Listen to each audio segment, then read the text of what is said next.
Let's go! Who's up next?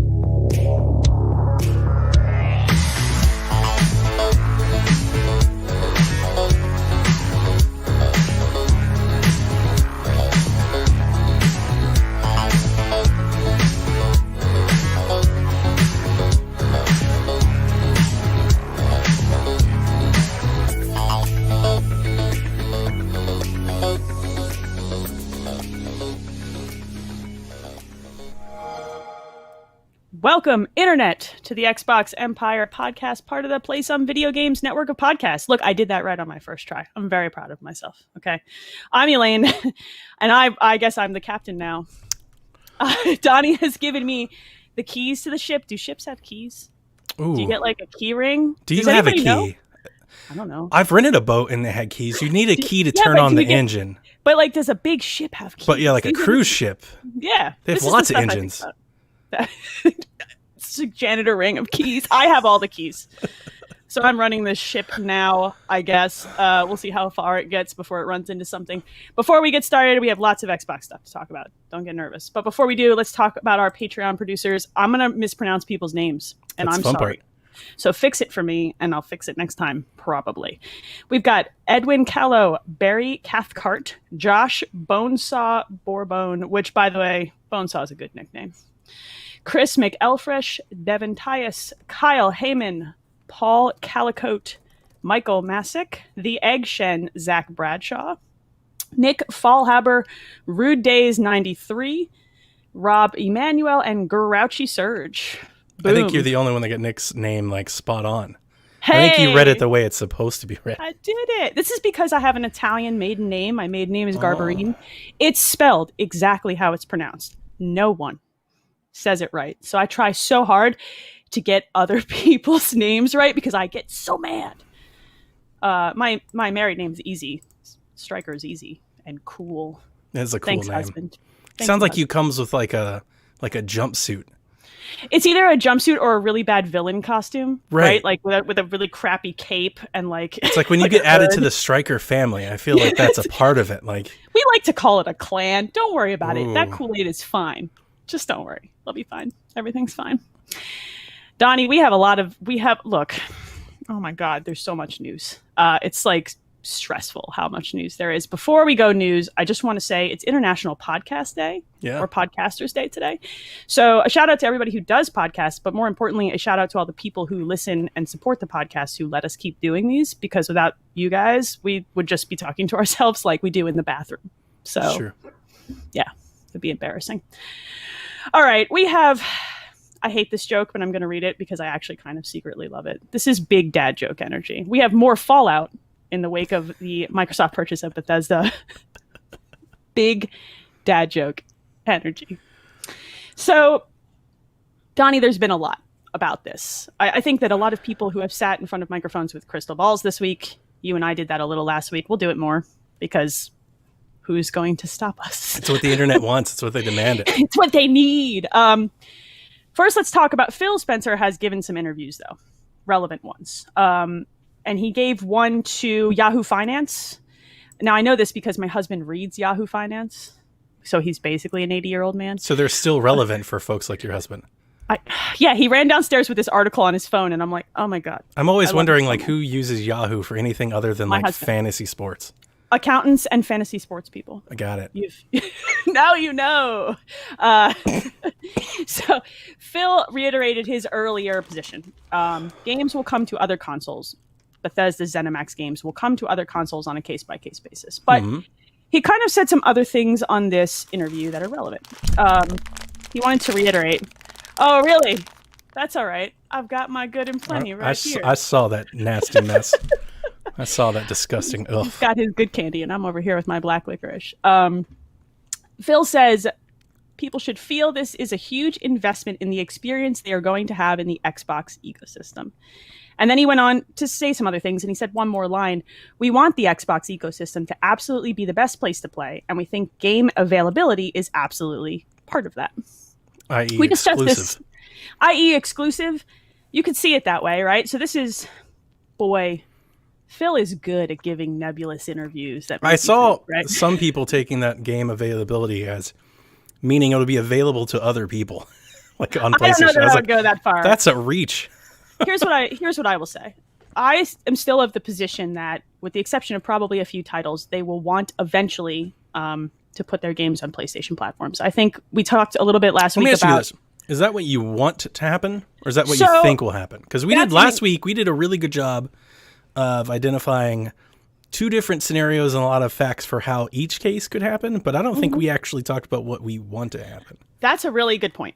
What I want to happen is for everybody to be able to play these games.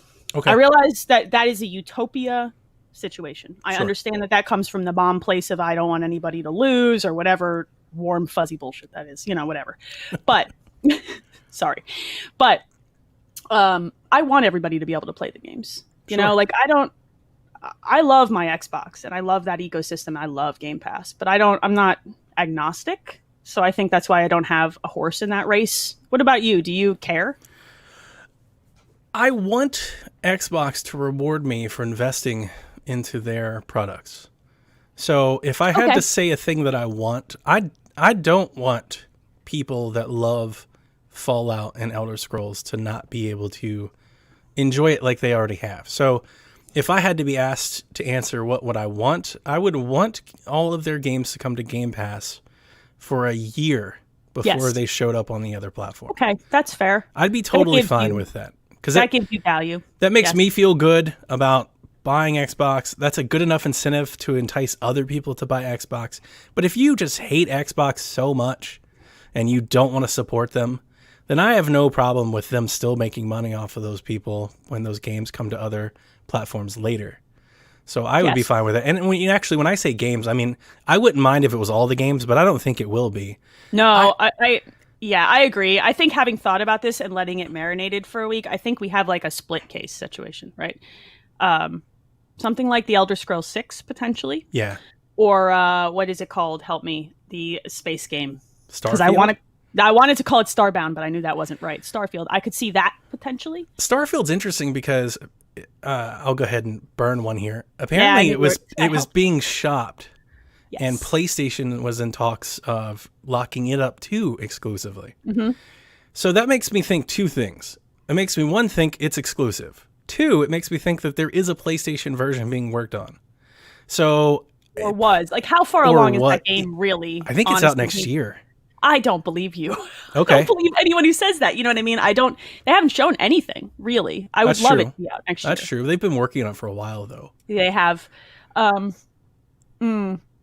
That's when I could see Microsoft pulling back. Yeah, because so could I. It is the first new property that has been done, and it's exciting, right? Yeah. So I think that's when I could see Microsoft saying, not this one. This one belongs to us. And holding that one completely back. I think if they're smart. I think Elder Scrolls and Fallout, to be honest, are the only ones that I actually think make the sense to make the jump. I think everything else could probably just be exclusive. Maybe, could you sell copies of Doom? You could, but yes, but you could just as easily keep it exclusive. All the Arcane stuff, the Wolfenstein stuff, it didn't sell enough to begin with that I think it would really matter putting it over there. Like, you're not going to make tons off of it, so might as well keep it to Game Pass and keep that as an enticing incentive.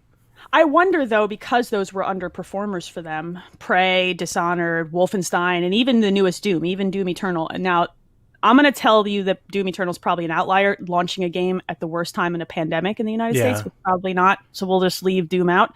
But like, it's tricky. You could look at it from both perspectives. Like, why bother porting it? And also the perspective of, but if they don't port it, do they make enough money to recoup their costs? But that's not so that's the thing. The ultimate thing that everybody kind of defends that stance is that they've got to make money.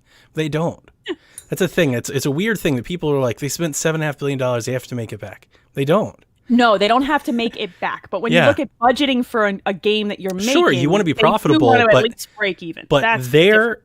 Number, what Microsoft is about, is monthly active users. They are worried about subscribers.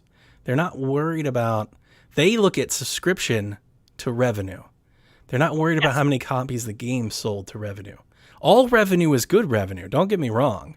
But they are worried about, they're not worried. They are focused on subscription numbers. And the only way to boost subscription numbers is to have stuff that the subscription requires. We could argue that those games are not big enough to move the needle, though. Or exciting enough to move the needle, right? You could. Like, make the same argument. Like, we could see this from both sides, and we can do this all day. Yeah. But I'm playing devil's advocate on purpose. But, no one's going to sub to Game Pass to get Prey and Dishonored. And I don't think, but here's the also thing, I don't think anybody that really loves like Doom is going to hold out on playing Doom for a year when it's available on Game Pass and PC and Xbox just to get it on PlayStation. So here's my thing. I think what Microsoft, if they're very smart, is going to do is at least hold these back as time exclusives, right? And that squeezes as much blood out of the proverbial stone as they can. And what I mean by that is those are people who they can get to subscribe to Game Pass on console. They can get to subscribe on PC.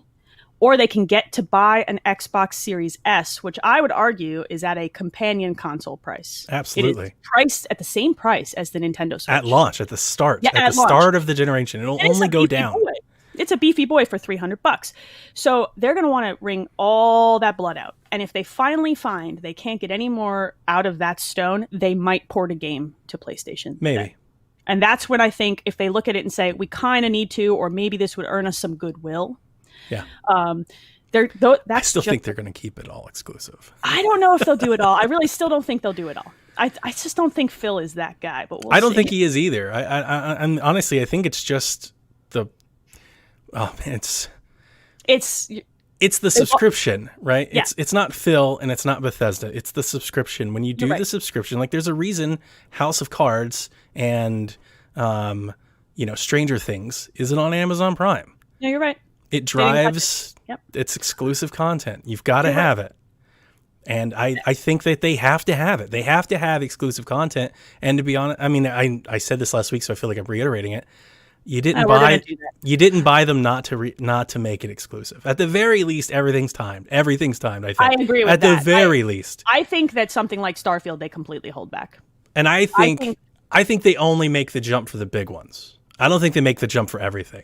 I think the big ones that are cemented, so like your Fallout and your Elder Scrolls, those are cemented in time. Those are a different thing. Those are people who've been playing video games for decades, right? If you come with a new IP, there's no way that new IP jumps. Yep. I would venture to guess that Starfield stays on Xbox only. I would agree with that. I think that's the one, the first one. And the only thing that I would say maybe isn't the case is if they have a PlayStation version and it's far along. Then there's no point in just scrapping it.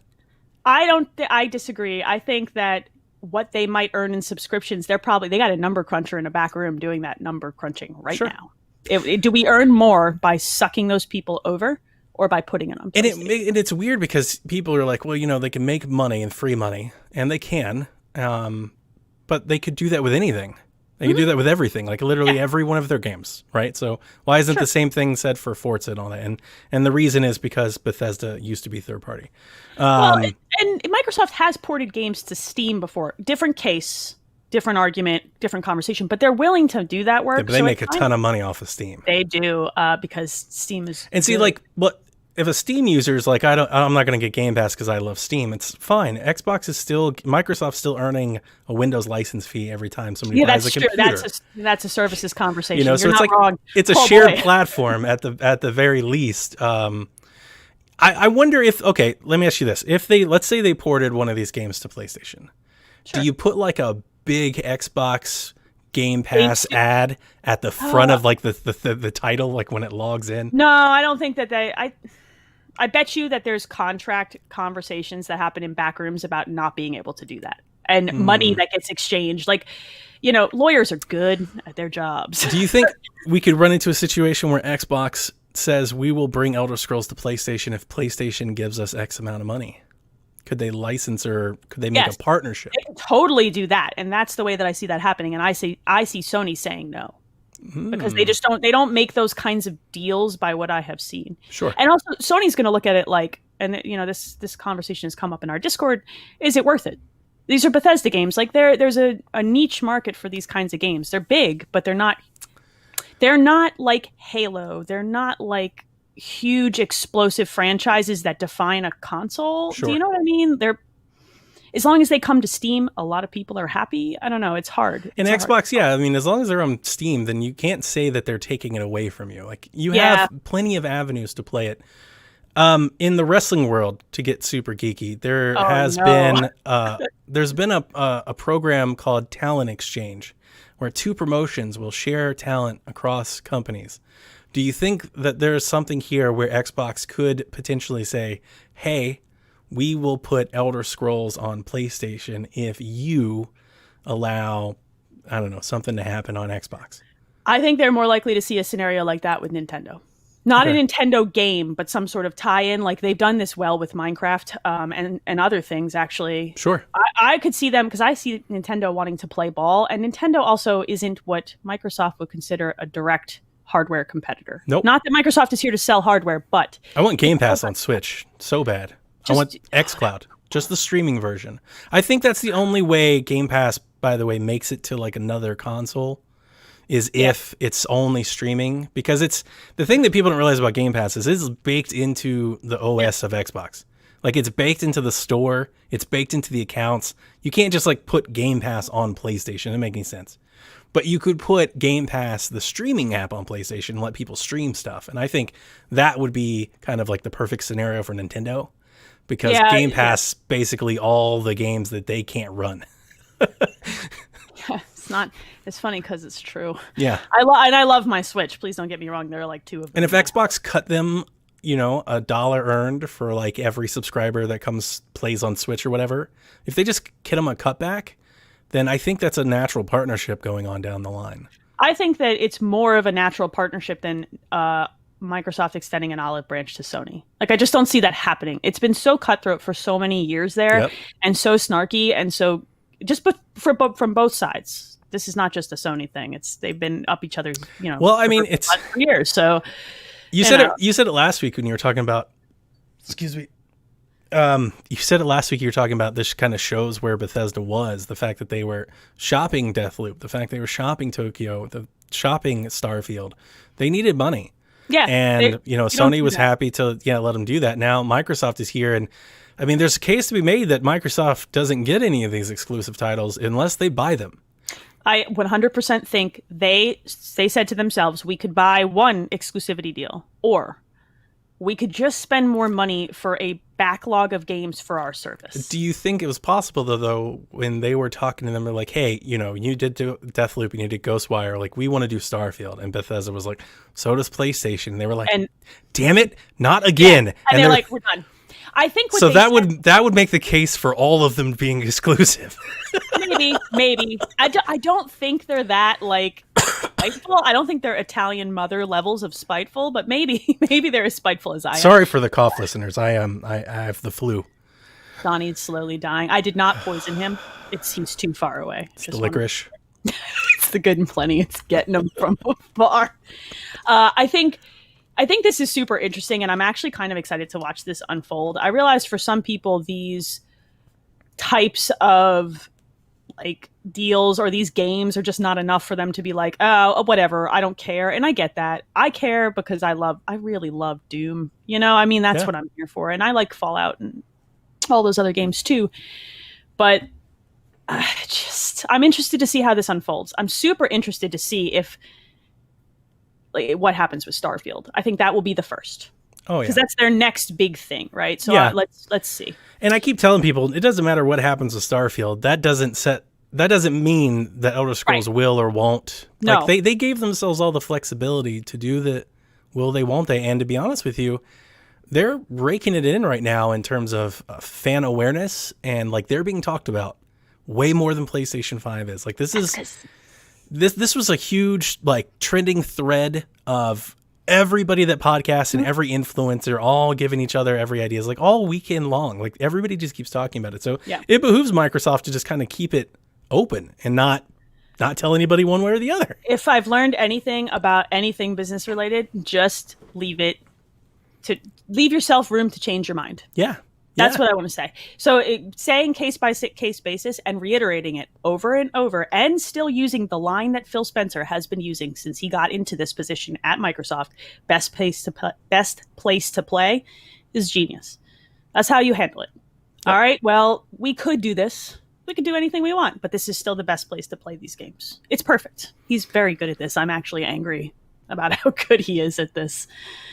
Let's see. Related, semi-related, since we are talking about Bethesda and ZeniMax games, if you want to play Doom Eternal, you can rock it on Game Pass on console pretty much right now. I've seen some tweets that it is up. PC Game Pass by end of year. Yo, Doom Eternal is good and you guys should play it. Just going to say that. Yeah, it's great. I think if we were to do a Game of the Year list, I think it would be on my list. It wouldn't be my Game of the Year, but it'd be on my list. I didn't finish it. It was really hard. It was tough. It's hard. It was harder than 2016. I actually went on a Doom adventure this year because leading up to Eternal, I played through all Doom because why not, right? Like, what else do I have to do? It's a pandemic. So I don't like Eternal as much as 2016 Doom, but Eternal is still exceptionally good Doom. Yeah. So I stopped for Resident Evil, and then when I tried to get back, I was like, I don't remember half of this. There's too many things happening. There's a lot going on in that game. Happening. There's a lot of different ammo types. You're constantly changing weapons. You're constantly changing power-ups. You're constantly on the move. I mean, it's frantic in a way that 2016 never was. Yes, 2016 was more Doom, and Doom Eternal is very Doom if Doom did 4 lines of cocaine and just went off into It's kind of Unreal. It's Unreal Tournament. Yes, that's true. It's insane. It's really, really nuts. But the whole time it runs buttery smooth. It looks amazing. It did run well. I will say I ran it on a 1X, so buyer beware. I mean, I don't know how it runs on the S or the OG Xbox. The only time I ever even cared was... Or like the only time I've ever even noticed Doom having platforming. Doom Eternal has legit platforming sections. It's a lot. Where you're like swinging in midair and double jumping over here and hooking onto that and grabbing onto this. I was like, man, there's a lot going. This game is intense.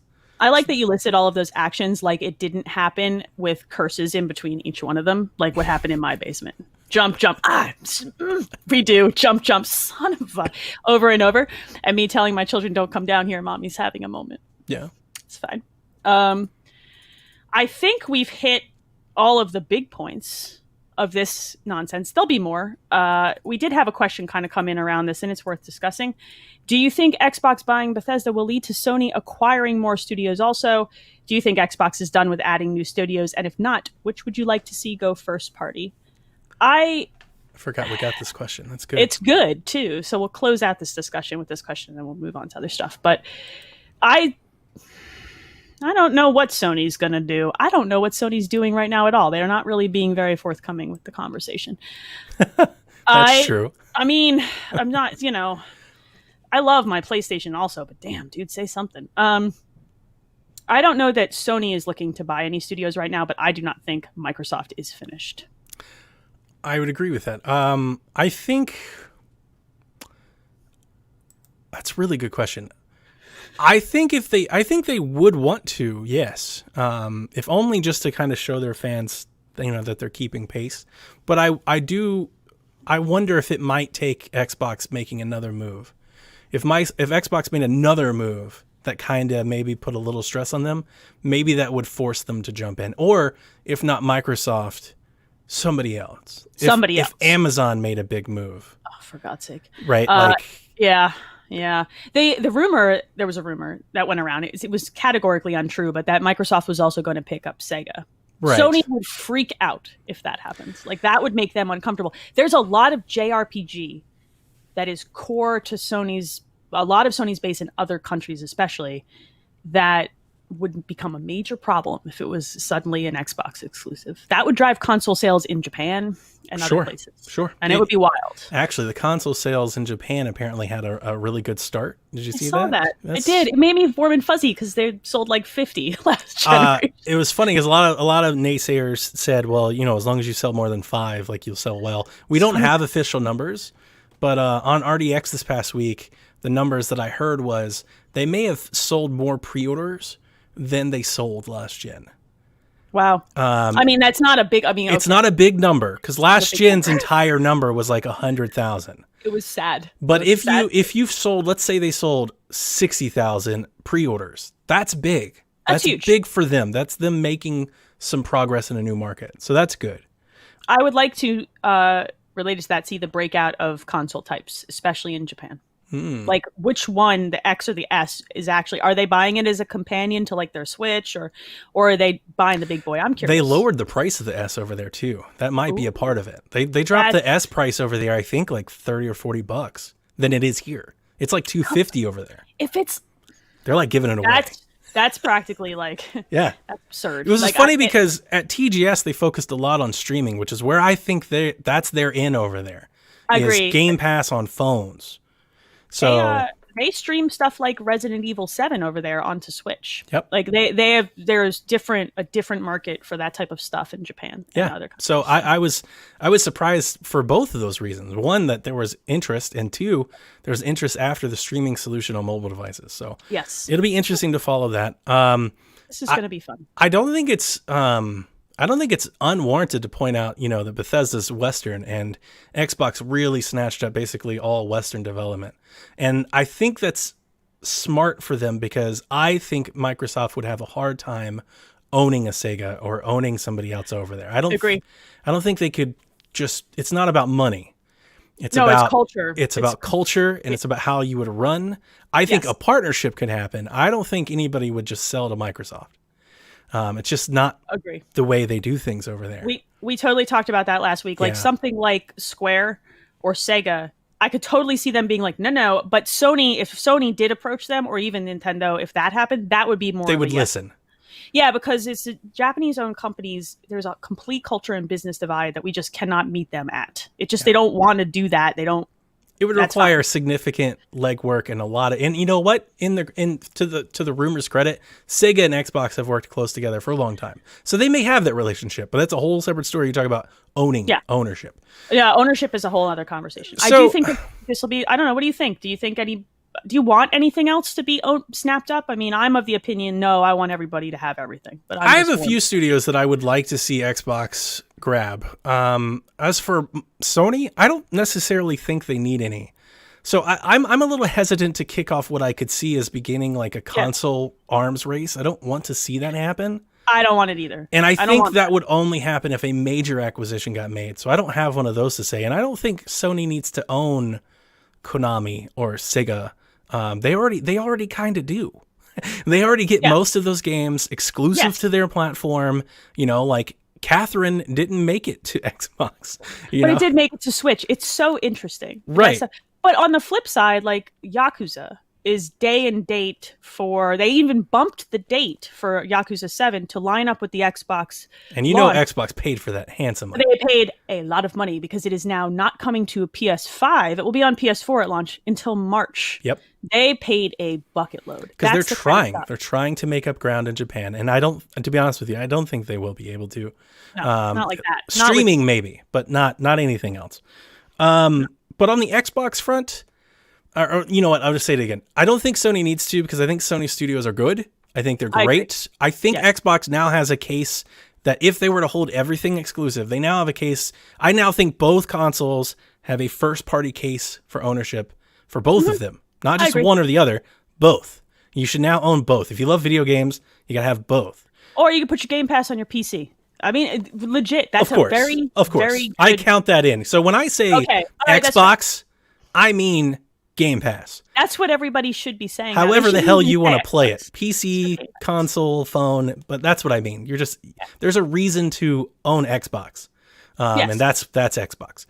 When it comes to other studios though, I don't have like a Bethesda, like, cause I would have never guessed that, and I never will, just because it seems too grand. Ridiculous. But like, Bloober Team.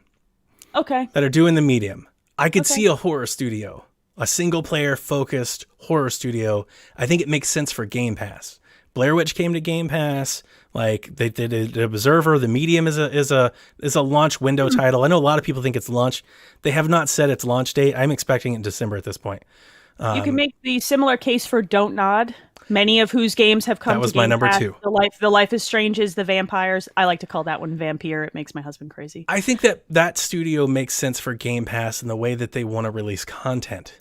Yes, it's episodic already. And Microsoft sees that as somebody who subscribes to Game Pass and then stays subscribed. Keeps subscribing. For the 4 or 5 months that it takes for this content to come out. Exactly. That episodic stuff like that, if it's done well, I don't like crappy episodic stuff. Don't Nod does an exceptional job with their episodic content. And I think both of those teams make good games. And one of the hard things about trying to pitch studios to like the public that want to listen to this is you can't just go buy Bethesda. Like a lot of the really good game developers are either like major conglomerates like Ubisoft, so it would be another $7 billion purchase, which you probably don't have.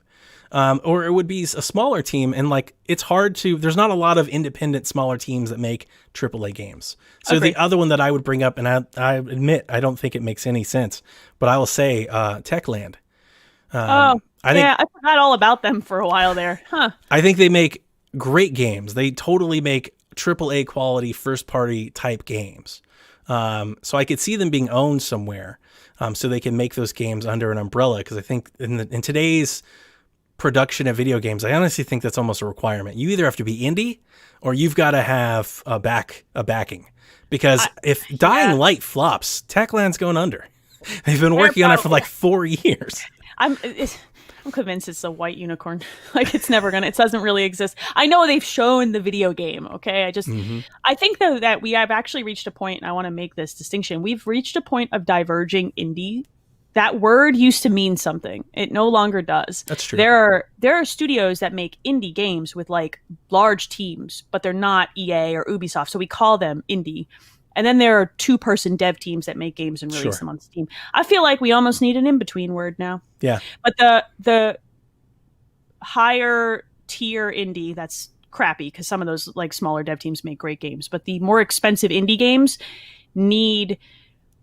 they would benefit from being snapped up. Yeah, they need a publisher. And we usually see that, like Ninja Theory, right? They launched their game on PlayStation. They paid for that. That helped that game get made, right? Like that's where I'm starting to look at some of the stuff. You know, a thought just hit me, and it's because I looked at the chat and I saw Devin. I could see, because they were open to being talked about, I don't think this is happening, but I'm just going to throw it out there. I could see Sony approaching Bungie. Oh, that's not going to happen. How good is that cold medicine that you're on? It's pretty good. How good? Oh boy. You know why I think that's not going to happen? Sony could try, but Bungie be like, look, we have torn ourselves away from 2 very large corporations. Get away. Not touch. But that was weird though, because they were in talks to join Microsoft. I don't believe that, and wasn't that pretty highly corroborated? Down? No, it wasn't. They said that it came out, and then the studio dev was like, those are false, but it didn't say like what was false. So, and it's pretty high corroborated. Look, you've got the Black Hood in the back market. I'm just throwing this out there.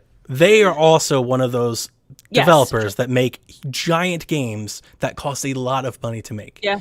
If Sony felt the pressure from Xbox buying Bethesda and they wanted to counter, that would be a really good way of doing it. You could say either have a partnership or an acquisition of Bungie and getting exclusivity on these sort of games. But you'd have to make a really good pitch because Microsoft's already got them day and date on Game Pass now. I know.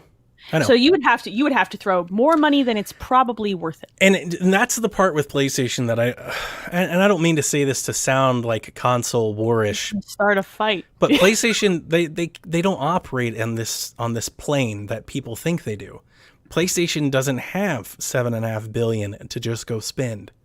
They could do loans and stocks and bonds, and they're not as liquid. They could make it a purchase over 20 years or something like that, but they can't just go, here's $7 billion.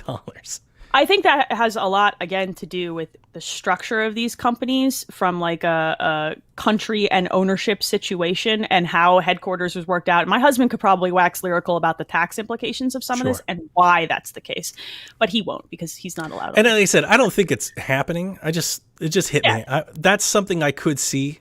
They might try. I would see them going after a Square or a Sega first. But why buy them? They already have them. Because that's the thing. They already have them. They absorb in more easily. They're Japanese companies. Oh, I agree with you, but it's just like it doesn't. It's like, why buy what you already have? I guess. I mean, Square has been releasing games across both platforms for a while. Like they already have Final Fantasy 16. Yeah, they have one. They have their one. Look, that's the one that matters. Hey. Nier is coming out soon. Okay, don't you start with me. I'm not doing this with you today. We're going to change the subject. I'm turning this podcast around. I've got all the keys. All right, let's switch topics because the crystal ball has been beaten to dust along with the horse that it was rode in by. So I'm sure there'll be more of this nonsense in the future. But for now, let's talk about hardware. let's talk about new toys because new toys are coming out. Okay. Let's talk about memory first. There's a lot to digest here. So the SSD drive, the expansion unit for the Xbox Series S and X, same unit, both consoles. It's a Seagate drive. Pricing is out there. It's $220 for 1 terabyte. Am I right about that? Yep. Best Buy's got pre-orders up. You bought one, didn't you? I bought 2. I, And then I canceled one. Okay, I'm like 50% proud of you. So here's the deal. The reason this is important to note is there's a more important piece of information to note here. There are 3 types of memory that you can have for your Xbox, essentially. Built in, this expansion module, and a USB 3 drive that you set off the console. The important thing to note is that the coolest feature to me of this new Xbox is the quick resume will work across all 3. Yep. That's important. That's all I care about. So for me, 220 is a little rich for my blood. The prices will come down. I'll wait them out. And I'll just plug a drive in because I'm lazy. But you're going to remember, you can't run the Series X versions of those games off of the external drive. You're right. That's you a good only note. Can run it off the internal and the expansion card. So if you plan on doing that, you're going to be playing the musical chair game where you're moving games back and forth, back and forth. Now, that's not necessarily terrible. I've seen some reports and we'll get to it in a second. The hardware is in people's hands and they're playing with it. And I'm seeing you can move this giant file in 20 minutes. So that's fine. I think you and I are 2 different types of gamers. I think you have 15 games that you could reasonably jump into at any Just time. 15? And I have, for fuck's sake. I have 3. So I think that for me, a terabyte is probably fine. Sure. For you, yeah. I have an 8 terabyte on my One X. I have external drives on every console that I have. Every one of my Switches has a 500 gigabyte card on it. I bought them when the 500 gigabyte cards weren't $129 like they are now. I bought them when they were expensive. I do hop around games quite often. It's very rare. A game has to capture me like no other for me to sit down and just play it. That happens on the rarest of occasions. So I'm always hopping from game to game, and I like having lots of options at my fingertips. I like being able to open my folders or my groups and just seeing cascade of tiles to look through.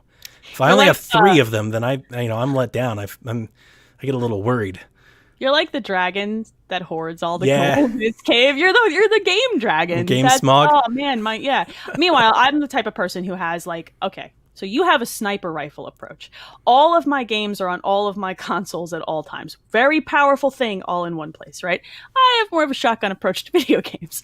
So I have 1 or 2 games on each system that I will jump into. You just rotate around. And I just am what do I want to play? Oh, it's on that thing. You know what I mean? So for me, I can get away with less. Sure. I don't need to drag and hoard on all my consoles. I was going to get so here's the plan. The plan is to get the X, sell my current Cyberpunk version of the One X, and then use that money from the One X to buy an S.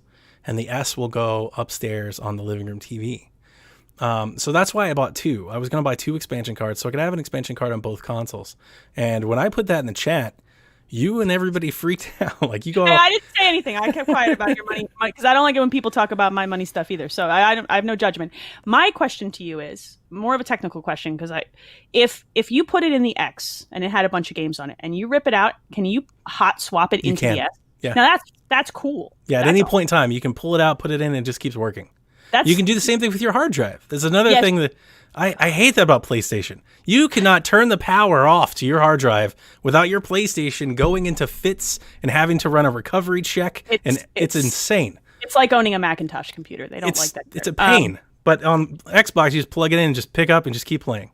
Do we know if we can take our existing hard drives with our existing One games and dump them onto and it'll just work? It'll just work. Oh man, I'm excited. This is so dumb. You're going to be able to hot swap the console. You just take one console out, plug it in, take the other console, put it back in the box. That's what I'm going to do. If it uses the same power brick, this is genius. Yeah. And I'm here for it because, they've been very forthcoming about this. You get your whole One library and any game that is currently backwards compatible. Yep. So by swapping in place, I lose nothing. And you can play all of those old games off your external You just won't have any of the new Enhanced. advantages of the load times and all the other stuff that you have. See, And and that's why I wanted the expansion card. That's fair. After I saw all the demos, which we'll talk about, but after I saw, I was like, I'm never going to not want to play off the SD.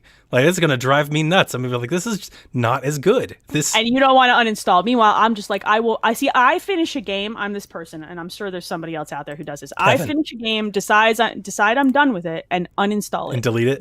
Done Absolutely not. See, you are a dragon.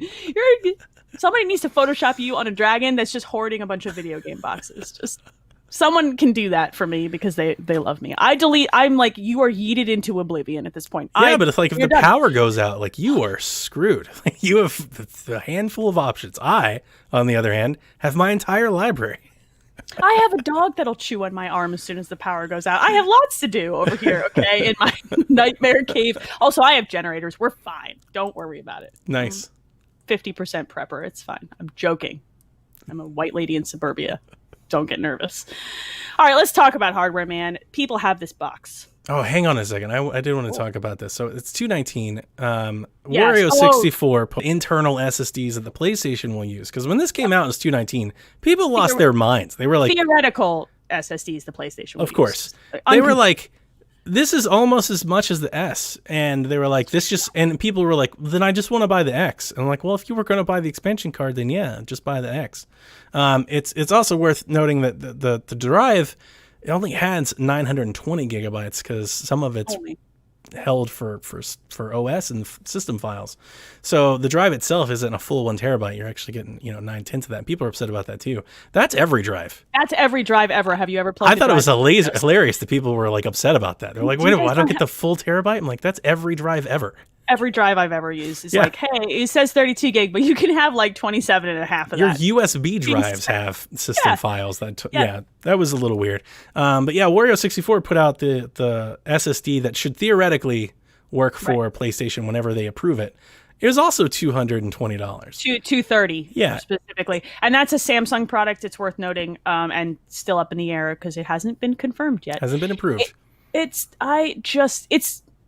Next gen memory is always expensive. The price will always drop. People don't realize that this isn't an SD card and it's not a USB stick. So that's the thing. They're looking at their SD cards for like Switch, and they're like, why is this so much more expensive? Because it's so much better. It's a lot better. And so I never had sticker shock for this. I've been telling people on Xbox Empire for months that like, hey, it's going to be, I was thinking it'd be $199. I thought it would be like a smooth $200. And people were like, that's insane. It's got to be $100 or less. I'm like, you have never looked at an external SSD. External SSDs are not cheap. I own with you. And not at this speed, definitely. So that's the thing that's different here. Like, it is very fast, and it's still pretty new. People have been putting these in their PCs, but like, it's expensive even for that. It's not cheap. New memory is never cheap memory. So if you don't have to have it day one, it'll drop in price. This is the Xbox fanboy in me, but my initial reaction to somebody was like, I'm just never going to buy an S now. I was like, if anything, that should tell you what a value the S is. The fact that it comes with 512 gigabytes internal SSD and it's only $70 more than the actual drive itself. That's how much Xbox is tanking on this console. Like, they're taking a huge loss on the S model. $300 is a nutty price for what you could easily use as a companion console to anything else. Yeah. Anywhere in your house. It's so small. Yep. I want one just because it's kind of sexy. I want one too. That's it. I've come full around on it now. I just want one just to have one. It's going to be my companion upstairs. Yeah, I want to put it on the upstairs TV as well. To replace my Roku, essentially. Just like use it for everything up there because my husband can handle the Xbox. So, all right. I think let's talk about hardware. Let's talk about actual Xbox hardware. So they shipped demo units of the X, correct? Only the X, to a whole bunch of people, and they made us very jealous, and now I cry. But there have been a ton of impressions out there. You cannot walk onto Twitter without tripping over a dumb meme and an impression of this box if you're on video game Twitter. Talk me through some of these performance ones, because the load times, this is a big thing for me. Load times on your existing games with no enhancements are significantly decreased. Oh, kind yeah. of across the board. You know what's funny is I've known about this for some time because I'm a member of Jeff Grubb's Patreon. He came on our show, the Nintendo Shack, a few months ago, and I talk to him almost every day. I'm pretty sure he thinks I'm like the stalker fan because he's got all the scoops, and I love having all the scoops, right? So I'm constantly talking to him, and he told me about a week ago. He's like, guys, I can't wait to tell you guys about this Ouya. And I realized that Ouya didn't mean Ouya. What was funny was half of his Discord didn't realize that Ouya didn't mean Ouya. So him and I were talking in code, and everybody was like, we didn't know there was an Ouya coming out. And I was like, you guys are not getting it. But Ouya 2 did really come out. I will blame you now. You're going to be the reason. I asked him, I said, hey, how fast is the new Ouya? And he was like, it's real fast. I was like, how's the dashboard? Is it real familiar? And he's like, it's real familiar. I was like, yeah, he's got the X. I cannot wait. So he was telling us about it over the weekend, about asking us questions and stuff to ask him, things like that for his review. So his reviews went up, and I would point everybody, as I did on my Twitter, I'd point everybody to go support him and check out his stuff because he's a great guy, and he gets all the great scoops. The internal on the Xbox Series X, as it is now, only has 802 gigabytes of usable space. So that 1 terabyte is losing roughly 200 gigs to system files and operating system. And the magic that makes that quick resume happen, very Absolutely. likely. They have to set aside memory to make that magic happen. Yep, they're keeping those save states floating over there. So yeah, so that's a lot of stuff. A lot of people were a little caught off guard by that. And here's the thing, I've always taken like the 20% rule. 20% is usually going to be reserved. So that's going to be reserved probably on the PlayStation 5. This hurts more on the Series S. If it's 200 gigs over there, now you're down to like 315 of usable space. I wonder if it's going to be that much, or if that has to do with the maximum resolution that the console can push. So, like, for example, people have discussed that installation files for games will be smaller on S because it isn't pulling 4K assets. Why would there be 4K assets for? I mean, it's just operating system. The system's going to be the same. If Quick Resume is leaving space, theoretically, then it could theoretically be bookmarking more space for larger, like essentially larger game files. I am speculating. Yeah, that's fair. But the load times were quite impressive. Now, they varied a lot, and I know Kevin took offense to that because he was like, why aren't these the same across the board? Because if you go at GameStop and IGN and Jeff Grubb, you see the numbers are different. Specifically for like Red Dead. Red Dead was an easy one to see numbers were different. The problem is they weren't all loading the exact same place in the game. It wasn't like a scripted test. They're all testing on their own in their own save files and stuff. They have the consoles and they're playing them. So the load times, I want to say, almost across the board were at least cut 40%. At least. I was going to say a third. Some of them were cut as much as 60 or 70%. Like Sea of Thieves, one person noted they logged in Sea of Thieves in 12 seconds versus like 2 minutes and 14 seconds. It's a long load for that game. It's a long load for that So game. that's great. So we're going to get the fast load times. The quick resume is great. You can at least quick resume 5 or 6 games. I saw somebody that did it with just backwards compatible stuff, and they said they got as many as 12. So it does. Yeah, it's an allocated space thing. So it depends on what you're floating. I guess that'll let you do that. That's why I really do think that number for that OS hold is so big. But I think it's limited. Like that it's going to depend on what you do. It should be noted, by the way, that all of those load tests on backwards compatible games those games were no longer optimized in any way. They have not received any patch yet. This is raw just horsepower the box being thrown at the same game. Yep. It's essentially the bottom line. No optimization, which is impressive. Digital Foundry did say that the backwards compatibility is running in a what is it called? So let's say like an emulation thing? Yeah, I was going to say a capability mode, but that's not the right word. Compatibility mode. It was running in a compatibility mode. So they were even suggesting that it wasn't leveraging all of the GPU that it could, that it was just being saved, and Xbox confirmed that. It is running in compatibility mode. So these were all optimizations off the box alone, not even using the full power of the system. Yeah, just straight up. It could get better. Yeah, it probably will for big stuff too, right? Like anything that goes to, I could see anything that goes to Game Pass getting some sort of optimization, because the Bethesda stuff probably would. Oh yeah, for that sure. would be like, that's their new shiny, right? So yep. That's wild. Let's see here. I got Digital Foundry. They use Call of Duty. They use Final Fantasy 15. They use Rise of the Tomb Raider. Everything that they used was basically running 4K 60 out of the box. No patches, no enhancements. 4K 60. Now, some of them during like really load intensive times, some of them would drop to like 58 or 57. But none of them were dropping like below 55. They were all there, and mostly 60 all the time. And so we're basically seeing a 2 times performance boost on current games, because Final Fantasy 15 runs kind of bad. Like even in its light mode, it's at like 33, 28, 36 frames. I love that we now consider 30 frames bad, because we've gotten to the point where we can consider. I used to love getting 30. I mean, it falls below 30 at times. You're right. It does. I having played it both on Xbox and PS4, it was more of an Xbox problem, believe it or not. Like, it ran better on my PS4 at the time, whatever it was. And that's in the light mode, and it was falling below 30. And now it's just like 4K 60 right across the board. Tomb Raider looked great, 4K 60, just almost like a dead straight line. Stuff like this is very exciting for me, because I'm the type of person. I'm in my late 30s. I love video games, right? I love them. I have the classic problem of now having enough income to buy any video game I want, and not having enough time to play them all. Sure. So for me, I want that library back. I want to play and finish Final Fantasy 15 again. I loved it. I did not play any of the DLC. This is the kind of stuff that, like, this is rad. Yeah. Just throwing more horsepower at stuff that I either didn't get to finish or really love and want to experience again. That's exciting to me, you know? Yep. So the Paris stage in Hitman on Xbox One X in 4K had a hard time keeping frame rate, and I did track it. Basically stayed between 33 and 41. It was constantly varying.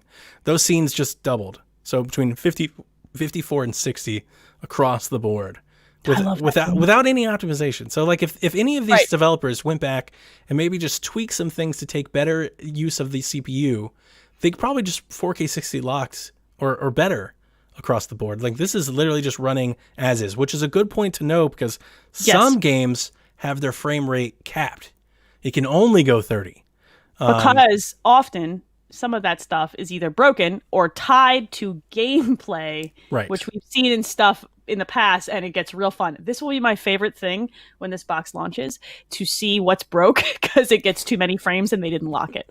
So it's my favorite game. GTA 4 is unlocked. It runs 4K 60 and it never stops. That was a really impressive demo. 4 or 5? GTA 4. Really? Yeah.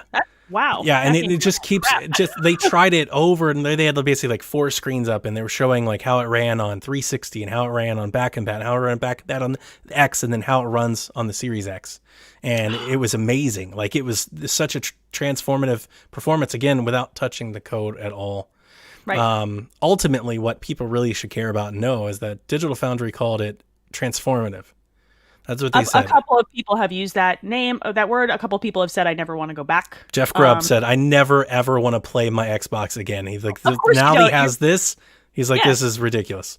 You're hot swapping in for a beefy boy. His review said that he had animosity towards the Xbox One and PlayStation 4 for holding back gaming for so long. That's interesting. I'm not mad about it. It made this feel so much more of a leap. Do you know what I mean? Like, even just in horsepower, it feels like a big jump. I realize some people look at it and say, it doesn't look that much better. You're not wrong. But like, some of the features and the power that we get feels so much, I'm maybe more appreciating it than I would have 2 years ago. I think a person that plays a lot on PC would, and we've been talking about it in our Game Tech show for a while now, and I think it's been something I've been trying to convey to listeners. A lot of listeners out there, I throw Kevin in this mix, actually. Kevin used to bring this up to me quite often, is he sees the game and he goes, it looks like games I already have. And I'm like, yeah, visually you're not seeing the leap, because we've plateaued on what games can do visually. I said, but performance is through the roof. It's unparalleled. It's incomparable. What can happen? And it's going to take a game that uses that performance increase to affect gameplay, either having more people on screen or having new AI logic that like breaks the mold or something like that. It's going to take somebody doing that to really prove it to people, instead of visuals. Like, side-by-side comparisons, I don't think are going to be incredibly stellar. It's just unless RTX is turned on and done well, because Spider-Man. I think Yeah, Spider-Man, those screenshots were amazing. I think a lot of people have not experienced, and I don't have an RTX capable card. A friend of mine does, so I've seen the difference. Like, he's literally flipped it on and off for me in Control. It's mind-blowing, and as a nerd who did signals processing work in college, that's super exciting to me. Simulating how light really works is amazingly cool, and I think that's like the HDR of this generation, right? HDR was huge. Yeah. HDR changes the way you look at games. Have you seen the Dolby Vision? Oh, it's ridiculous. And I'm excited. I bought a new TV just for Dolby Vision.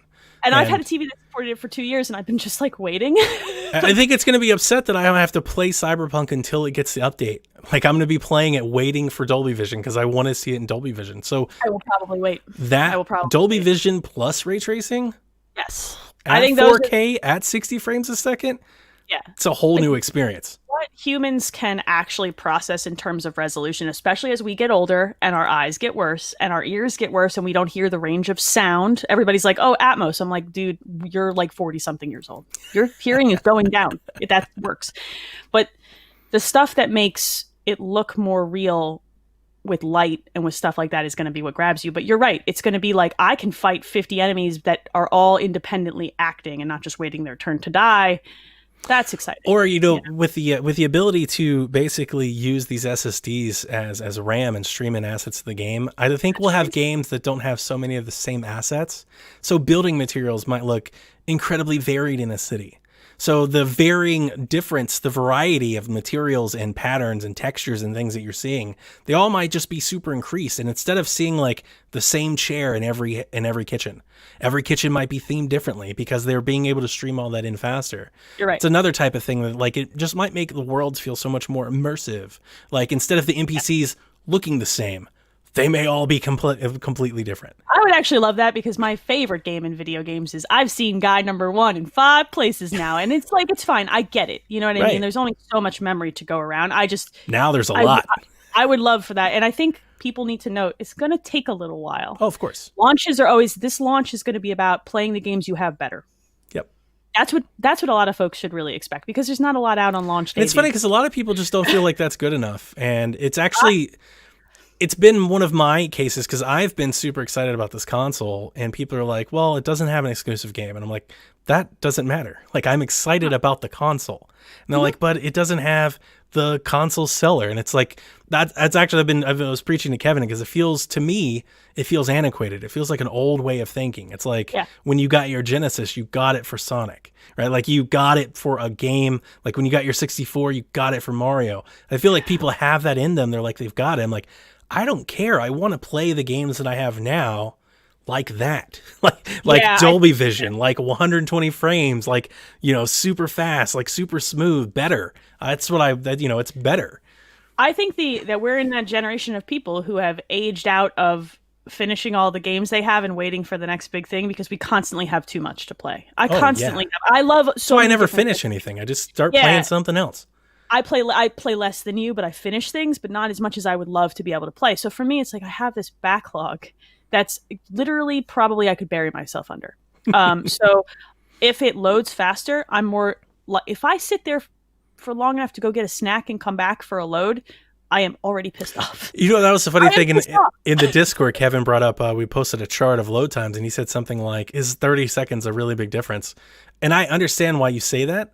But when you watch the views of them side by side going, it actually does feel like a big difference because 30 seconds when you're waiting for it feels like a long time. Why does it feel so long? I'm like, Monster Hunter, please load. It was so funny. Jeff Grubb's video, he posted, I forget the game. I really did. I want to say it was Red Dead, but I don't remember. So he jumped in. Actually, you know what? I'm speaking incorrectly. It was Kevin Kinson's video. Okay. He jumped into, I think, Red Dead, and he put it up when it loaded on the Series X. And then while it was still loading on Xbox, he continued on with the video and just let it play in the lower third. And he kept doing things on a Series X. He hopped into 5 or 6 different games by the time it loaded up on his One X. And he was like, oh, we got to pause the video. Just letting you know, now you could play it if you still kept your old console. And I was like, that's a huge difference. Like he's in 4 different games by now. That's the most exciting thing for me. I am tired getting old and impatient. Okay. I am all of these things in one human, and I'm very small, so it's hard to keep them all in one human. So I just my kids are finally asleep. I have 2 hours to play games. I want to be in that game as fast as I can, and I don't want to have to sit there and go, oh, let me boot up my Xbox before I put the kids to bed. Let me load Red Dead before I do that. So it's loaded when I want to play. I want to be able to like boop, go. There are games that I legit don't play because I don't want to wait 3 or 4 minutes to start playing. Like Grand Theft Auto 5 takes forever to get into. Red Dead was long too. Splatoon takes forever to get into. My kids even rolled their eyes at that one. I hate that. I won't play it. I'll think about it. I'll be like, I'm in the mood, and I'll turn it on, and I'll be like, this again? I'll just turn it off. The Monster Hunter World loads on console drove me off a 350-hour save on PS4 and to restart on PC because it's near instant. On PC, it's much faster. I mean, I have a pretty beefy boy, but I'm out of patience. Yeah. I'm old and impatient. Can't wait. I just want to play. These consoles. This is exciting. These consoles are so much better that people, and the thing I've been saying on Game Tech is I don't think people will realize it until they get it. Yeah, I agree. In the screenshots, if you're looking at a screenshot to tell you why, you're not going to get it. Especially because they threw so much money in the GPU for One X that it can just raw power its way to 4K. Yeah, right? It's beefing its way through. Yeah, like it's like CPU be damned, it's still going to get to 4K anyway. Now they fixed the problem, and now these they got to 4K on the One X, and now they've completely streamlined the CPU bottleneck. Think about what they're going to be able to do on Series X 5 years from now. Like that console is going to be a beast for a while. The Series X console is an equivalent to buying a very strong, awesome PC. And so is the PS5. At like a just third on of paper, the price. It's actually bananas. Like it is, it's crazy. I didn't think I would be excited for new hardware because, as you said, we've reached the point where games don't like look that much better, but I am because it's about performance now. The gamer experience is so much better. Oh, I love it. I want to put that on a t-shirt. That dashboard is going to be like just nasty fast. Hey girl, have you seen my dashboard? Oh, it's going to be amazing. I cannot wait. I'm so excited. We have 43 days. I'm going to keep trying to remember it. We need a countdown timer somewhere. Yeah. I'm going to tell my computer device that I speak to put reminders on. I don't like to say her name, but I'm not speaking directly to her. I will tell her to set up a daily reminder for me. Let's see here. 40 days and 2 hours. There you go. Guess what else you get in 40 days and 2 hours? You get EA Play coming to Game Pass in 40 days and 2 hours. They announced the official date for that, by the way, is November 10, so launch day. If you are really into what EA has going on, hey. I wonder if they just figured this out, or I'm starting to pick up that Xbox marketing is doing like this drip feed, slow rollout of every single detail. They're keeping it as long as they can. Yeah, because when they first announced this, it was holiday. Yes. Which made me think not at launch. I wonder if they were still inking things to make the date actually happen. Or doing the back end work, because they're trying to launch a console and do whatever back end Game Pass work. I don't know what that entails, but it's got to entail something to link all these things. Yeah. Well, they're going to put all of the EA Access games actually in Game Pass. It's going to be in your app. You don't have to use the EA Play. Yeah, you don't have to do any of that. It'll just be in Game Pass. It'll be a part of the system. I waited them out, and now I don't have to pay for yet another thing that I will now get for free. You're going to be able to buy a Series S or a Series X and have a month of Game Pass, and you'll be able to come home and download hundreds of games to play. Hundreds. Yes, including, by the way, that Tetris Effect version that is hitting the Xbox One. It was announced Game Pass day and date, so like that's exciting. Like that's exciting for people like me. Look, I understand the audience is probably like, look, Elaine, okay, we've had enough Tetris, but it's every game that you can currently play on your One, plus whatever comes out on that day. Yep, it's going to be a ton of stuff. I'm excited. There's a couple exclusives. We know Call of the Sea, I believe, is launch day. And it's in Game Pass. So, there'll be some stuff there. There'll be stuff. It's for $15 a month, even if you play on PC. Now, look, I will reiterate, the app is trash on the personal computer. But Forza is really pretty on I my like ultra-wide. I like it a lot better than Steam, for example. I can't stand the Steam app. I have a preference for Steam, but I use Steam in big picture mode. So, I got you. You know what I mean? I kick it to the TV. I'm lazy. We've discussed this. All right. I think, is there anything else we missed news-wise? I did just pull this up real fast. So Drake Hollow, Eichenfell, Brutal Legend, Doom Eternal, and Forza Motorsport 7 are all coming to Game Pass before the 8th across PC and console. Okay. So all right. Get a Forza Motorsport 7. I don't do motorsport. I never have. Maybe I'll try Horizon. it. Yeah, I only do Horizon too. I'm so bad at driving. I have a driving wheel too, so I try to be good at driving. I tried it once and I was like, this is not fun. But I'm also like the terrible Horizon player because when I play Horizon, like I barely race. I do like speed traps and I find hidden cars and I go and like smash all the billboards. Oh, you do actual tasks. I drive through the fields and then do donuts around hay barrels and go wee for like 15 or 20 straight minutes. I'm an adult. I'm a grown up. I do the things I can't do in real life in a car. Then I get to the story point and they're like, you've got to race to defend yourself. I'm like, oh, this sucks. This is boring. Race. I take shortcuts. I want to go find more hidden cars. I just like finding hidden cars. I'll do that forever. Just make that game. It's a better game. Because you get to drive through the hayfields and the forest and stuff, like trying to find the hidden things. Yeah, it's blessed. And then go way too fast and hit a tree. Just me? Or how far you could jump. Those jumps where they track how far you go, the launch distance. Those are super fun.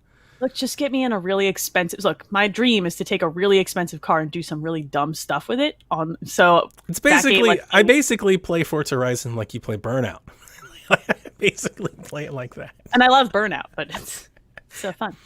It's so fun. It reminds me of Test Drive Unlimited, which was one of my favorite 360 games. Test Drive Unlimited. The first, not the second. It's got that vibe. And I love that vibe. I did forget to mention that a lot of people called this the most quiet Xbox ever. People care about that. I do. It's loud. And then I have to turn up. We've talked about how I'm getting old and my hearing is going. Play with headphones. I have to either wear headphones or turn up my surround sound. Devin has got me on my headphones. Now I rarely play without my headphones, so I don't hear it as much anymore. But Doom Eternal made my One X like blow. Like, I started hearing some fans. I was like, wow, look at this thing. Mine was warm and very angry with me. I wear the headphones when I'm guaranteed the kids are in bed. When I'm not guaranteed the kids are in bed, they will try to sneak up on me if they know I'm wearing headphones, and my heart can't handle that anymore. And I did also hear that the exhaust is pretty warm. Which side? Where does it exhaust from? The top, the grill, the green grill. So don't lay it sideways because don't be a monster. And I'm going to do it just to take a picture. Don't let it melt. Don't burn your Xbox. Like stand it loud and proud like it's supposed to be. Put it like on a trophy shelf. Display it as it should be. It's like a center of the room type thing. You know what? I love you. I'm going to take a picture of it on its side. Why would you do that? With a bunch of boxes. Why are you actively opposing what the Xbox Empire? Like this is the way of the Empire. There's only this way. This is the way. So you want an obelisk in your space? You gotta have it. You gotta have it. I know Seth was just like, Seth basically told me I make it hard rooting for Xbox. You know what, Seth? Go buy your damn PlayStation and get out of here. I don't care, right? Stand the console up. It's meant to be stood up. Look, as we've discussed, I have an equally difficult time figuring out where to stand up the PS5. The fact that the stand sticks on it, and if you lay it sideways, you will have the circle like sticking out. Do you have any idea like what that would do to my brain to see that every day? That's gotta come off. It would bother me so much to see it sitting there like that. I'd be like, you have to stand it up. Can I send Donnie a daily picture? Oh, and the plastic. It was another thing I asked Jeff about quite a bit. Oh, the fingerprint. Plastic is fingerprinty. That bothers me so much. I hate that. I hate that so much. I will wipe it. I have a little cloth that's like by my TV, and I wipe my controllers off too. I guess I'm a weirdo. Oh, look at you. This is everywhere in my house. This is at an arm's length at any point, and near any television or console or video game. I have Pledge multi-surface spray. I cannot tell you. Here's the thing. I'm pretty neat. My wife says that, but I'm not like a clean freak. I don't like get down and scrub the baseboards or anything like that. But I'm neat. All of my stuff has a shelf and a place, and I dust it, and I wipe my consoles down all the time, like because I want to keep them clean and looking nice. They're investments. I like them to be nice, you know. And to lay that thing sideways and have it sticking like that, and then have the heat exhausting in an enclosed space, it's just like it breaks my brain. Why anybody would do that? You know what? I once went to a cheeseburger place, like Five Guys. You're familiar with the big... I like cheeseburgers. And you get like the greasy plate of fries and everything. I saw a guy eating a cheeseburger with his fries and then using his laptop, and it almost made me like get arrested in public. I was like, what are you doing? I'm weird about that, and not even on my own electronics, like my work laptop. I'm weird about that. Right. You have Pledge multi-service. I have microfiber cloths everywhere because that's just my solution for the problem. Everywhere. My kids tease me. They're like, "Mom, why?" And I'm like, maybe it's OCD, but let's like stand the damn console up so it can exhaust correctly and keep it clean. Like, stop doing that. I will wipe it down. I wipe my fancy, expensive Elite controller down because it's. I want to get a T-shirt like that shows like a clip art of a Series X sideways with like a big cancel sign over it or something. Get that made. I'll wear one that has it around it with a check mark that says yes, just to bother you. It's not even that I believe it anymore. Now I know it bothers you. So, and I'm a monster. I brought you into this family. Why are you doing this? Of all people. Oh, this feels like the Vin Diesel like moment. We're family, okay? I live my life a quarter mile at a time. Yeah, Dev knows that I'm just gonna put good and plenty in every picture I send you. Dev's with me though. He's on team stand up. He's got to stand up. I am standing them up if they're meant to be stood up. I'm not. Look, I have a spot. I clear a spot. Get an S if it won't fit. Get an S. Don't get an X. So many jokes. So little time. And now it's time for listener questions. Right? We got some questions this week. I'm excited. I love listener questions. For people who do not know me, on Twitter, you should send me all your questions. If I don't answer them on the podcast, I'll answer them just to answer them because they make me feel special. So from Shannon, we'll go in the order that they have been received, I suppose, or whatever. I have them in the doc. So do you think the addition of Bethesda games to Game Pass could pave the way for Game Pass to come to a PlayStation device in the future? This one we've talked about a little bit. I want to say in conclusion, I do not think Microsoft would be opposed to something like this, but I do not think Sony would play ball. I think they would have to be forced into it. Yeah, kicking, screaming, and quietly murdering. If Amazon or Google made a giant play that started to affect the business, could I see Microsoft and PlayStation shake hands and play nice together? I think so. I could envision it. Yeah, well, I mean, you team up against Skynet always. Duh. They already have an agreement for cloud technology. Yeah. And PlayStation agreed to work with Microsoft above PlayStation and Xbox heads. That was the funniest part of that news story is the day that they came out, there was Jason Schreier and stuff tweeting out like PlayStation folks are texting me. They don't know what's happening. Like it was above their heads at like a corporate level that they were working together on cloud and Azure and stuff. So maybe, but no, I don't think so. If it did, it would be streaming only because PlayStation's not going to give up any cut of those games. Agree. And they're not going to make any changes to their OS, nor probably could they. So I would also argue Sony does not need to do this. Yeah, they have a very good, compelling lineup of video games that you cannot play anywhere else. They don't have. Let me ask you this. Here's a better way of presenting the question. Sorry, Shannon. Not your question was bad. If they could, if PlayStation was like, we want Game Pass on PC or on PlayStation, as somebody who owns an Xbox, would you want them to do it? Would you be like, wait a minute? Because here's the thing. Like, if they put Game Pass on PlayStation 4, then what's the point of having an Xbox? I don't care where I have Game Pass as long as I have access to it. So it would not upset me. Like, I think having that kind of console allegiance in the year of our Lord 2020 is ridiculous. Like, we're not children anymore. You know what I mean? Like, having that schoolyard fight over consoles, as fun as it is. Wait a minute. Xbox has to win. There's a game. Didn't you know that there's like a competition being held? There's a winner. There's a winner and a loser. It only works for winners and losers if everyone is playing the same game. Nobody loses. They make all the money. These three companies are not playing the same game. They're all winning. They all won.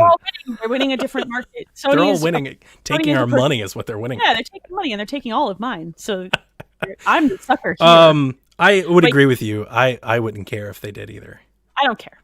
Especially if it was streaming only, then I still wouldn't care. Like, that would be even better, actually. I will say that PlayStation's Now service on PC is pretty good. Yeah. For a streaming service, so. If they could ever make those games downloadable, I would be entertained. But the fact that they're streaming only, I'm not interested. Yeah. All right, what else do we have? We have one from Rebecca. I like this one. It's similar to one we got last week, but it's very specific. Flash forward to console release day. Can we? Where's my button to go now? What's the first game you're booting up on your brand new system? Donnie, one game. You can only pick one. You can't quick resume 5 games and call it a first game. That's cheating. This is hard because there's a lot of options, and I'm not. So the answer would be Cyberpunk if it was there, and it's not, and that's the problem. That's why I don't like this question, because I can't say Cyberpunk. You're not allowed to flip over the table and refuse to answer if you don't have the answer. I will say, until we have a better idea, I will say Watch Dogs. Okay. Because I'm probably not going to play it when it releases. I'll probably wait for it, and in light of, I'm not going to buy Valhalla because Cyberpunk. It makes no sense to buy Valhalla if I'm going to play Cyberpunk for a month. So I'm going to wait on Valhalla.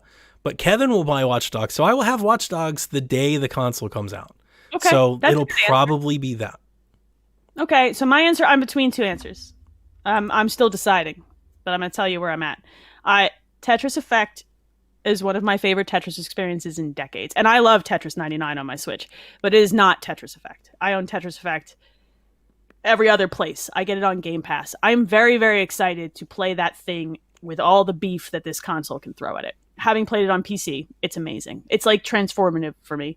The other one that I'm between is actually Valhalla, because I want to play the War Lady Viking bad. And what they did with Odyssey, letting me play a lovable meathead war lady, I'm here for whatever they want to do with the War Viking lady. So I'm very excited about that, more so even than Cyberpunk. I realize that's sacrilege. Valhalla's probably going to get me. I say it every year. I'm like, I'm not going to buy it day one because it's going to come down in price in 3 days. It'll be half off. It totally will, but Cassandra, I'm probably going to buy it anyway. I fell in love with Cassandra's character. I fell in love with what they did. And so they have my attention for this game because of what they did so effectively with that character, representation of that character, how she moved through the world. Man, I want to play a War Viking lady. Let's go. Sure, yeah. Well, I do too. The Viking stuff has me really excited, and I really want to play it.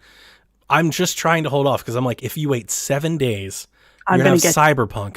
I'm going to get and you're not going to play Valhalla until December. So why flip between the 2 games every day? You quick resume. What is the problem? I'm already going to be be flipping. I got Hyrule Warriors and Mario Kart Live. I will already be flipping. I can't. This season is very stressful. So I'm trying to be responsible. Normally this never works. I bought 2 expansion cards. This never works. I'm going to break you in 30 seconds. Somebody's going to send me a really awesome screenshot. Yeah, it's going to be me. Or if Valhalla's going to get 9.7s, I'll be like, well, I got to buy it. I got to try it. I did with my War Lady Viking. You got it. It's time. Let's go. Yeah, if somebody sends me a screenshot and it's just gorgeous, I'm like, all right. Because here's the thing. I'll probably play Watch Dogs. I have no excitement for Watch Dogs at all. So, any little excitement for Assassin's Creed would totally get me to roll over. I got you. Don't worry. I can't wait. It's going to be my favorite game. I will stand my console up next to a copy of the game and a screenshot of how pretty it is. That'll do it. That'll do it. I've got to play it. I got to try it. You're going to want to. One more question from Delvin himself. Real question and comment for Elaine. How are you enjoying your time with PSVG so far? With the fast transition, it is fantastic how well you've integrated into the PSVG family. I put this in because I wanted to take the time to say thank you, because I've been here for 1 full week, 2 episodes, and I have never felt so loved and appreciated in 7 days in my entire life. This is a space, podcasting about video games especially, that can be very cynical and aggressively cliquey. And I did not know what to expect. And I came in, and it feels like I've hung out with you guys for years. I was able to slide right into Discord and right into this podcast and feel welcomed. And the truth is, it's not me, it's you guys. It's 100% you guys. So I'm having a blast, and it has made me super, super excited again about games and talking about them. PSVG is like family. Yeah, it feels that way. Like the Fast and the Furious version, where we're not related. We just say no, we're not related, but it's still family. I'm really, really happy to hear you say that, and happy to see that you're liking it. And I'll just share that. I mean, you were a rock star. I told you were perfect, and you came on, and the first show, everybody loved having you on. Sean wants to start a fan club. I saw that tweet, and it made my day. So I'm just gonna give you the heart because I feel so special. I knew it. I felt a lot of vindication last week after the show, and had so many people reach out and say how much they enjoyed the show and how much they want to keep listening to the show. We've seen new people show up to the Discord this week. Yeah. The Discord has continued to be popping. So I felt a lot of vindication, just going with my gut feeling. Like I said, it's the story was the story. I listened to you for a couple minutes and it was like, yeah, she's it. So I was spot on. And every now and again, you get one right, I guess. So yeah. I felt good. I lucked into it. It was perfect. So did I. And like, you know, I've had my ups and downs with podcasting and I let it go for years. So it's scary to jump into an existing like network of podcasts, especially with a bunch of hosts and listeners that are already there, and fit in. And it was effortless. And that's not all me. Like I'm charming and all, but that's not all me. I got that feedback 4 or 5 times, by the way. I didn't tell you that. We didn't really talk since the show, but after the show, been dying quietly. Yeah, I have. I have flu B. I have type B flu. We thought I had COVID, so I got COVID test was negative. I got tested again today because I couldn't go into the doctor unless you get COVID test. You can't go into the office. If you have any flu-like symptoms, they're like, do you have a COVID test? So I had to get the rapid test. It's still negative. So they're like, maybe you have pneumonia. Do the x-rays, still negative. And they're like, all right, let's just get you swabbed for flu just in case. And it's like not even quite flu season yet. No, it's a little early, but I've gotten it. And they were like, it's flu.